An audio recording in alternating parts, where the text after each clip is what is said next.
What is the secret to running an Airbnb business in Dubai successfully like you? You have to look at the you have to look at the you have to do your before you're going into this business. So if you were a beginner, no Airbnb experience, and you wanted to start an Airbnb business, what would you do? Do you know the answer? I know the answer. What do you do? All right, Milad, thank you so much for coming. Yeah, sure. Thank you for inviting me. So you're a very successful Airbnb operator here in Dubai. And what is the secret to running an Airbnb business in Dubai successfully like you? Well, honestly, there is no secret to run an Airbnb business in Dubai. It's just you have to look at the numbers. You have to look at the apartments. You have to do your Get a research. little closer to the mic. Yeah, you have to do your research before you're going into this business. You have to look at the target audience. You have to look at the buildings. You have to look at the tourism.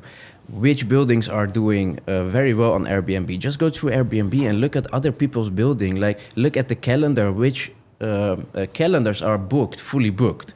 And try to find out where those apartments are located. And try to find out for what type of price you can lease the apartments, and just calculate your profits in a year if you get like 70% occupancy, 80% occupancy. Sometimes some apartments may have 90% occupancy even. But this is the way you should start this business. You have to do your research before starting the whole business. Otherwise, you're going to spend a lot of money on leasing, on furniture, on divas, etc. And you're not going to make any profit. Yeah, true. So how many units do you have? We have 158 units now. All in Dubai? Yeah, all in Dubai. We have penthouses, we have villas, we have apartments, we have in GBR, Marina, JVC, we have downtown, Business Bay, Palm Jumeirah, we even have Dubai Hills, we have. And you're the owner of this company? Yes. 100%? 100%, yeah. Nice. And when did you... before going to your story, are these apartments, are you subleasing them like I'm doing, or are you managing them for a lot other of people? them, like 75 to 80% is subleased, and the other 20%, 25% is a revenue share. Yeah. That's where you split the revenue with the Exactly, owner. exactly. I got you. So when and how did you start all of this? This started 2 years ago, actually. It wasn't meant to be started as a big holiday home company. I had a seminar in Dubai because I'm a business coach in the Netherlands. I had a seminar in Dubai, and I was eating with one of my friends in Trove, Dubai Mall. And that's where we met. That's where we met, exactly. So, and I was looking at all the buildings that were built, and I was like, is there so much demand for people to buy apartments in Dubai? So I started having conversations with real estate brokers, and I started having conversations, and the plan was to buy something. And one of my friends, he told me about this whole holiday home company. I was staying at Fairmont de Palm, and the hotel it's an amazing hotel. And we would like to extend our stay, but there was no availability. So we were looking at booking.com, and I came across this North Residence, Fairmont North Residence. So there was one big question in my mind, like, are there people subleasing apartments in Dubai? Is this legit? This was 2020. 2020, right 22, after 22. Okay, 22. Yeah, 22. Because where I'm from, Netherlands, it's a red flag to do subleasing. Yeah. It's absolutely not allowed. Okay. Absolutely not. So there was a big question in my mind. Is it allowed in Dubai to do subleasing? If it's allowed, it might be a very profitable business. So I started doing my research about Fairmont, North Residence, South Residence. Then I came across Boulevard Point and Borge Royal and a lot of apartments in downtown and Business Bay. And just a calculation, like exactly what I just told. Look at other people's calendars. How many days are they booked for a full year or a month or two? And just make the calculations. Is it profitable to start this business? Yeah, I'm going to lease an apartment for 200K. How much am I going to make it? 200K, then I have to pay. And you had no experience before this? I had no experience What did you do in the Netherlands before then? Business coaching, helping people that got stuck in their business to go to the next level. Yeah. So that was my whole business. How did you get into that? What did into that business? Yeah. Into that business? Like, keep one fist away from the mic. Sure. How did I get into the whole business industry? like I'm an entrepreneur from 14 years. I'm now 31. I'm an entrepreneur from 14, and I had a lot of businesses. Some of them were very good. Some of them were not very good. And I had a lot of people that wanted my help to, grow their business. So, and I was doing it for free for the first like 10, 20 people. I was doing it for free. And suddenly I thought, I can make a whole business and a whole strategy about this whole thing. I'm helping people. I'm helping people to grow their business, and it's, I'm helping them for free. Why am I doing this for free? I can ask them something, be a business coach, and make a whole plan and help them to grow their business in a stable and very good way. So this whole thing started, and I started making a progress planner. Like it's a growth mindset planner. We were advertising the planner. We sold 52,000 copies in 6 months. It became the bestseller planner in Netherlands. And from all the data I got from all these clients, I was starting to doing webinars. I started doing seminars, and I started making this whole coaching industry for myself a little bit bigger. And then Corona started.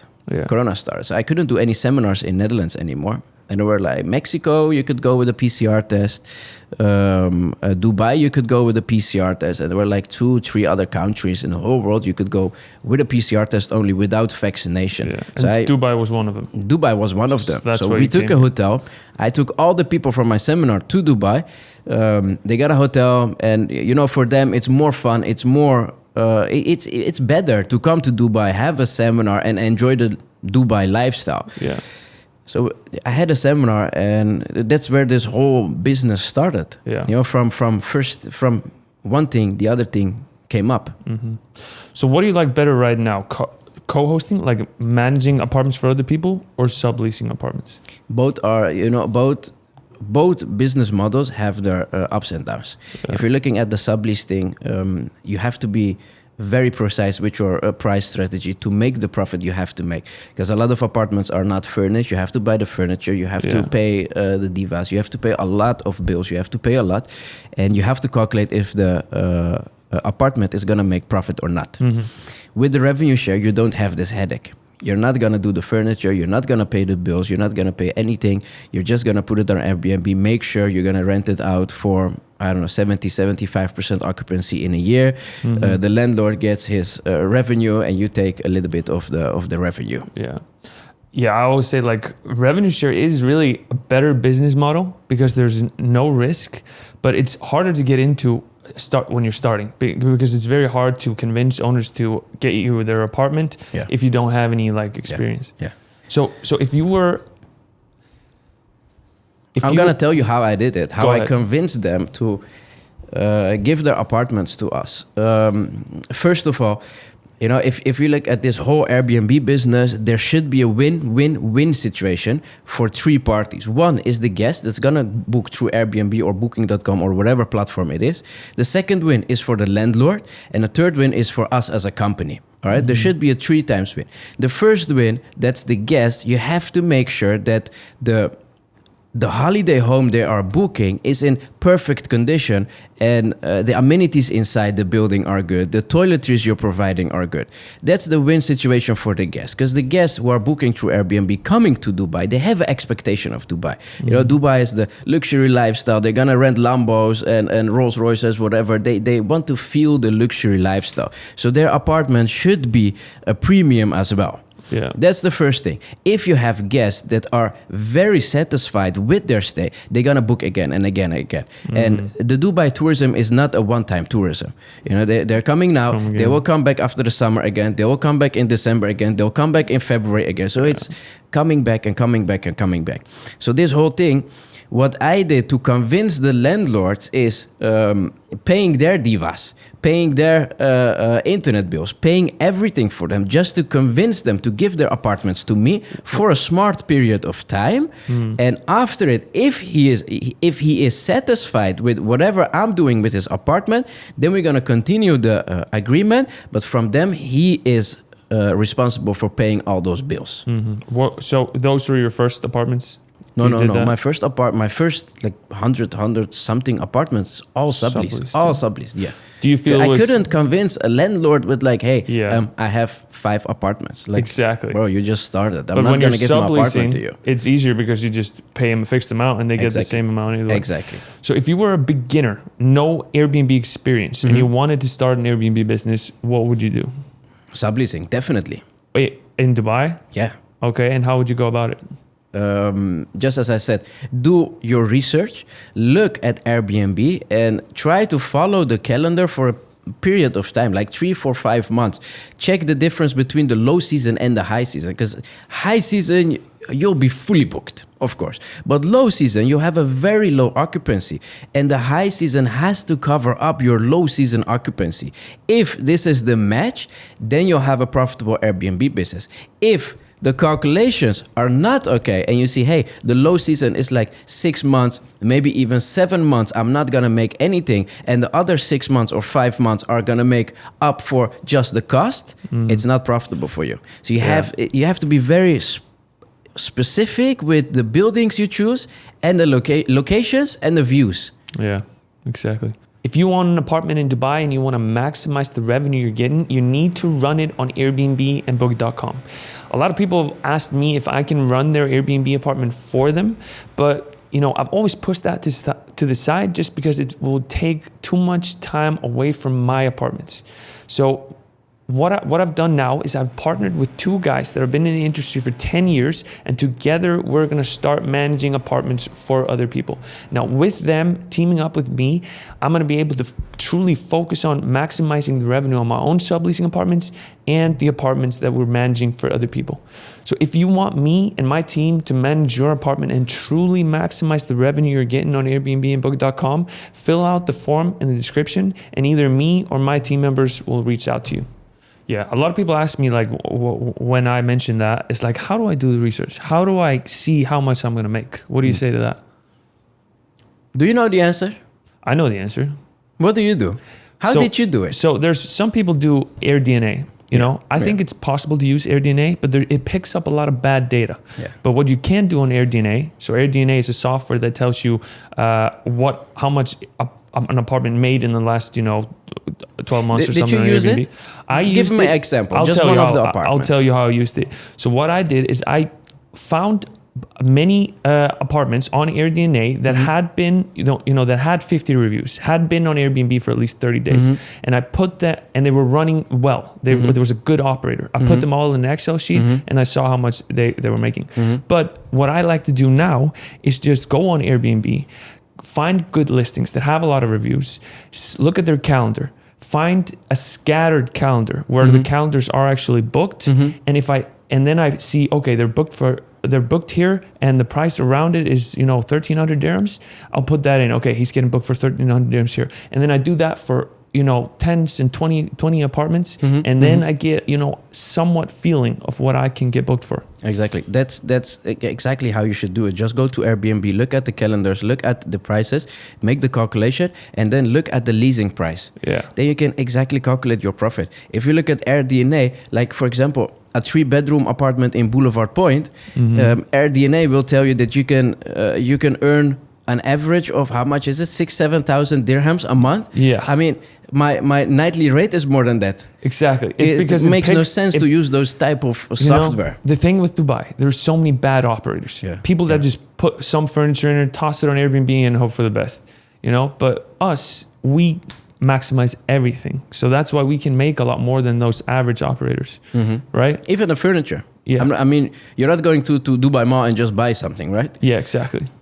That's also what people have to consider if they're going to start this whole business. Like, be very specific with the furniture you're going to choose. Like, if you have a 2-bedroom apartment, is it a good thing to put a sofa bed into your living room? Yes or no?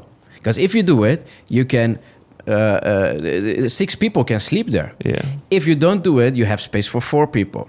Huge difference. There is a huge difference. Exactly in the nightly rate, there will be a huge difference for 6 people and 4 people. Yeah. From the other side, the living room is gonna be a big mess. Yeah. So what do you like sleeping sofas or? We have sleeping sofas, are operating very well, but we have a lot of apartments that are 2+ maid. In a maid's room, we always have a sleeping sofa. It's like the biggest one we have is 1.70 m in width, 2 meters long, and the others are much smaller. It's like 120. But still, it can get another people to sleep there as well. Yeah. So you have a lot of very high-end units, villas on the Palm, penthouses in 5 I have Palm. a penthouse that's for rent for between 15 and 25,000 euros a night. Okay. So that's crazy, man. It is. And how do you get these booked? Do you just put them on Airbnb or do you? No. There's a difference. You have Airbnb and you have Airbnb Lux. Okay. What's Airbnb Lux? The Lux Airbnb is for the high-end properties. How do you get your apartments on there? You have to sign up. You have to send your property to them. If it's accepted, then they're gonna put it online. It's not like the normal Airbnb that you can sign up as a host and just make a listing and put it online. Because they only want the real high-end properties there. Beside that, we have it on our own platform as well, on our own website, the direct booking website. We advertise them, but the target audience for those type of properties, the big villas and the big penthouses, it's just a very small target audience. As mostly of the time, it's like, hey, I'm calling for Mr. Blah blah blah. He wants to rent this penthouse. He wants to rent this villa for a month or 2 or 6 months, whatever. Can we do something about the price? That small target audience is not gonna book directly. First, they want to talk to you, see if everything is okay. What's the business, who is the owner of the company, blah blah blah. They just want to make sure they're the person who's gonna stay inside the penthouse or the villa is in good hands. That's the most important thing. Because the actual people that are booking, they're staying in the apartment. They're not the ones that are booking. No, these definitely not. No. I met a guy the other day, and he's got a villa on the Palm. He said Jake Paul booked this apartment. Yeah. Do you get celebrities? We have, yeah. Okay, yeah. We have. Can you name some? You don't have to. It's fine. We even have we had sons of some sheikhs in our apartment. We have big people. Yeah, that's awesome. But we have to be very confident with the information we give about them. Of course. And mostly of the time, it's someone else booking for them. Yeah. Upon check-in, we see, so hey, you don't it's even know this guy or this lady is gonna. So stay the villas on the Palm, just an average villa on the Palm. I'm thinking about subleasing there, but it's it's a risk. If you have the target audience, if you have the people that are gonna book through your platform those villas, take it. But if you don't have it, it's a waste of money, really. Because villas on the Palm, you're gonna lease for how much? 800K, 900K? Yeah. And how much you have to make to get all the costs covered? 1.1, 1.2? Yeah. So, and then there's your profit. Where's the profit? So you have to make another 200, 300K as profit. Can you make like 1.5 to 2 million on? Yeah. If you have the right target audience, definitely. So your villas on the Palm, like almost all the bookings get from Airbnb Lux and from direct bookings? No, like I can say maybe 5% is from Airbnb Lux. Okay. And others is all direct bookings. Yeah. All. And you say you mostly do monthly rentals in the villas? Yeah, it's minimum stay is a month. Because you don't want the big parties. And exactly. There's a lot of parties in these areas. Yeah. You know, those villas and those penthouses, they attract people. They have a lot of money to blow. And just to invite girls and have a good time and do whatever they want and leave the villa or penthouse in a very bad condition. And, I'm not in a mood to spend 100, 200K every month on renovations. Yeah. Because at the end, the landlord is a friend of mine and I have to take care of the landlord. I have to take care of his property. I cannot call the landlord and tell him like, hey, your swimming pool is broken. I'm sorry, you have to pay 300K for renovation. Oh, yeah. Man, yeah. So I wish we had more time. We could go deep into that, but you got to run pretty soon. But when I met you the other day, I was blown away with the amount of things you're doing. You started in a very similar spot like me, but you're about 2 years ahead of me right now, maybe more. And the amount of things you're doing everything. You're subleasing, you're managing, you're coaching, you're doing real estate as well. You're even booking flights for your freaking clients. And I thought that was hilarious. We have a concierge service as well for people, especially for the people who are booking the penthouses or the villas. We have a dedicated concierge service that's available 24 hours for them to bring them whatever they want. Yeah, that's wild. It's a full-time taxi service that's only for them. Mm-hmm. The driver is sleeping inside the car, waiting for them to come out. Wherever they want to go, we'll bring them. Yeah. We'll book their tickets. We'll do everything for them because those are the high-end clients. You have to. That's the win-win-win situation I'm talking about. This is a client. I have to make sure he's extremely satisfied. If he's satisfied, he will definitely book through me again. Yeah. And it's not his last time in Dubai. You know, these people are coming and coming and coming. Yeah, of course. But the big thing that I got very interested, because it was very relative to me, was the credit cards. Yeah. How you use credit cards, because you got a lot of expenses in your company. You're buying furniture, buying a lot of stuff, and you put all that on a credit card to collect points. Yeah, exactly. What is the best way to maximize your credit card rewards, and you use that to fly business class and first class with Emiratis? That's exactly what I'm doing. Actually, every spend we're making inside the company, but not only inside the company, also my personal spends are all done through the credit card. Because every single dirham I'm spending will give me 3 to 3.5 Skywards points. Like if I'm spending 100K a month, that will give me between 300,000 and 350,000 points. Upon sign up, I'll get 250,000 points, and I'll get the gold membership from Emirates. 250K plus the first month spent like 100K. That's 300 plus 250 is 550K points. Every single upgrade from economy ticket to business class will cost you between 39,000 and 50,000 points only. Yeah. So calculate how many upgrades you can make. Exactly. It's wild. So for me, I'm spending about 200,000 dirhams a month on furniture. I just got the card you told me to get. Yeah. What was it called? The Emirates Islamic Black Skywards card. Yeah, I just got that one because you told me to get that one. How many business class upgrades do you think I can do every month? How many times are you flying? I'm not flying enough. Okay. Like how much? So what are you gonna do with the points? You think I can get a business class flight every single month with the amount I'm spending on that card? How much are you spending? 200K dirhams. 200K will give you like 700,000 points. Every single upgrade will cost you 39 to 50,000 points. So calculate how many upgrades you can make every single month. Yeah. But let's say not even business class. Go to first class. So I can fly economy. First class every time I fly. You can fly first class. It will cost you between 102 and 140,000 points to get an upgrade from economy to first class. Dang. So even if you're talking about first class, in Emirates, there's no higher level than first class. Even if you're talking about first class, you can get 6 upgrades a month with your amount of spend. That's crazy. And what do I do with the rest of the points? Whatever you want. What can I do? You can even sell it. There are platforms that are buying miles. Yeah, you can. How much was it? You can get $3,000 for 100,000 points. What do you do with your points? Extra points that you can't use? I use them for myself, for my family who was flying over. I use them for some clients. You know, I book their tickets always first class, and I just book an economy ticket and I upgrade it with points for them. So we use it to maximize the guest's experience as well. Mm-hmm. I got you. So you use the points even for your clients, the high-end clients? Yeah, definitely. If you want to open a company in Dubai, it's very important to have the right service to help you with the entire setup. When I moved to Dubai, I used a very reputable service, one of the biggest services in Dubai, to help me with the setup, and it was a disaster. They sent me to all these office inspections to the wrong locations, and they told me to lie to these inspectors, and it was just a disaster. It was so embarrassing.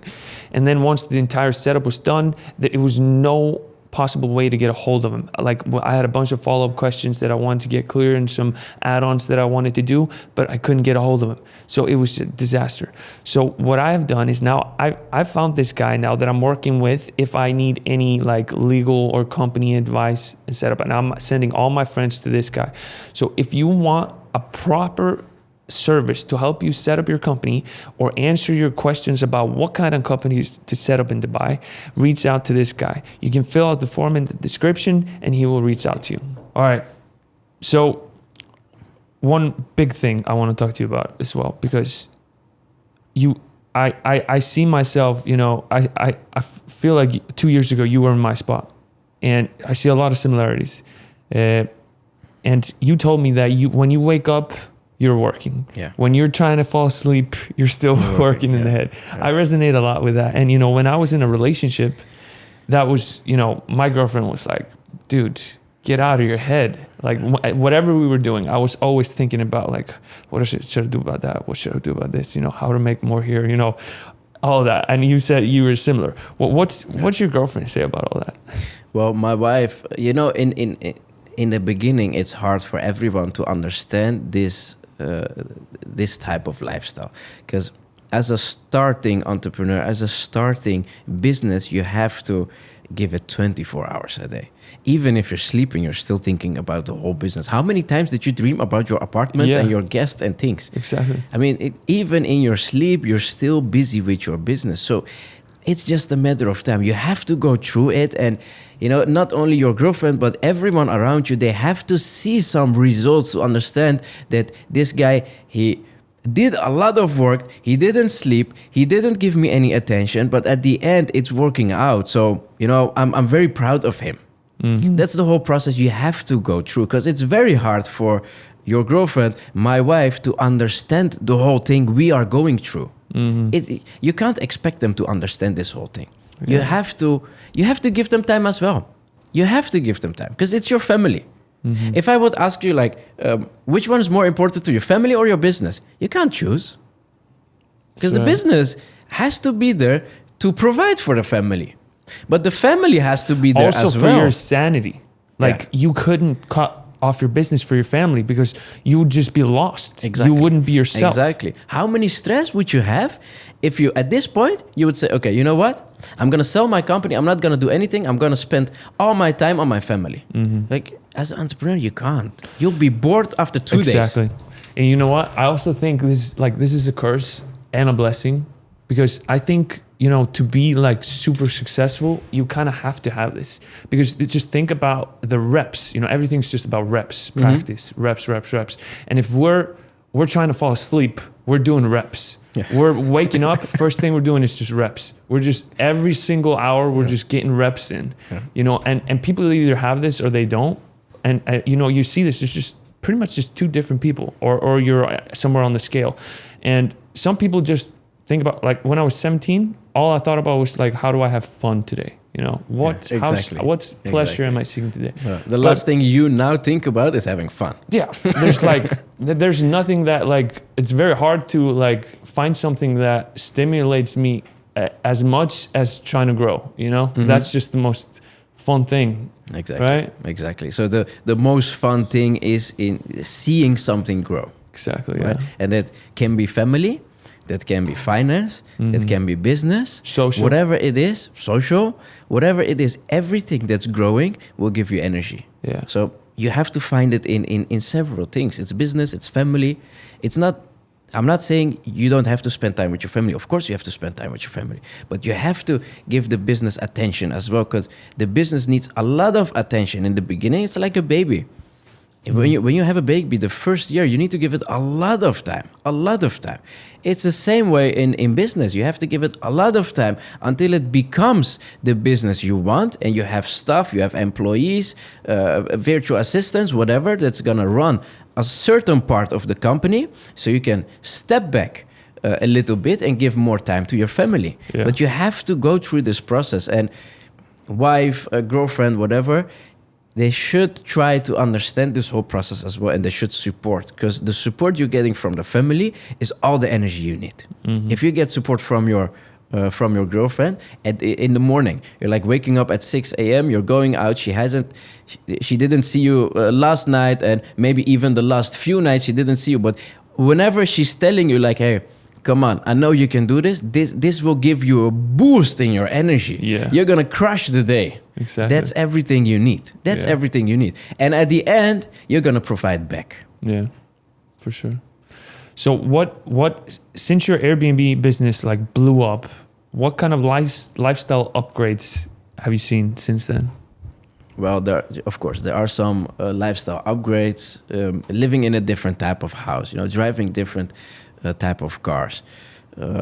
But being very honest with you, driving supercars won't make you happy.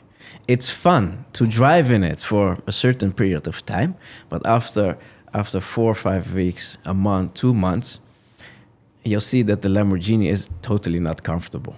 You'll go back to your BMW or Mercedes. Yeah, I bet.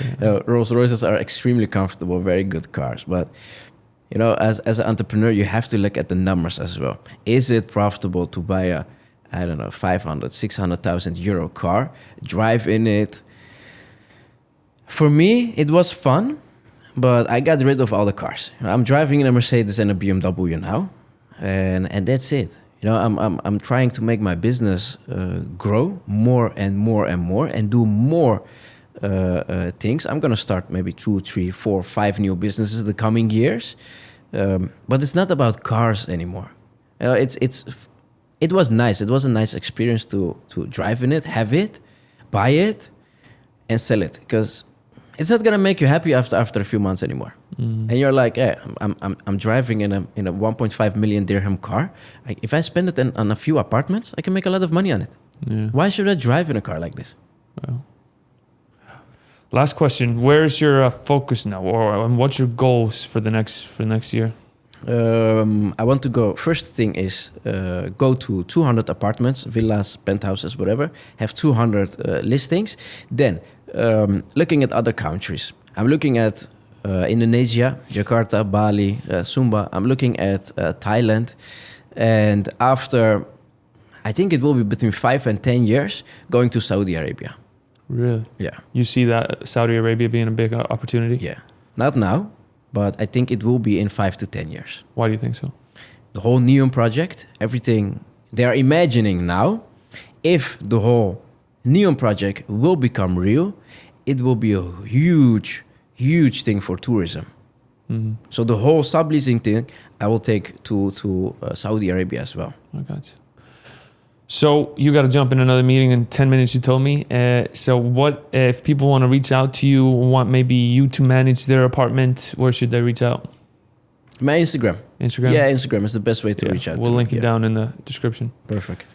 Thank you so much for coming. Let's do it again when you come back to Dubai in a couple of months, and we'll do a 2-hour podcast. All right, we'll do. All right. We'll do. Thank you so much. Thank you so much, man. Thank you.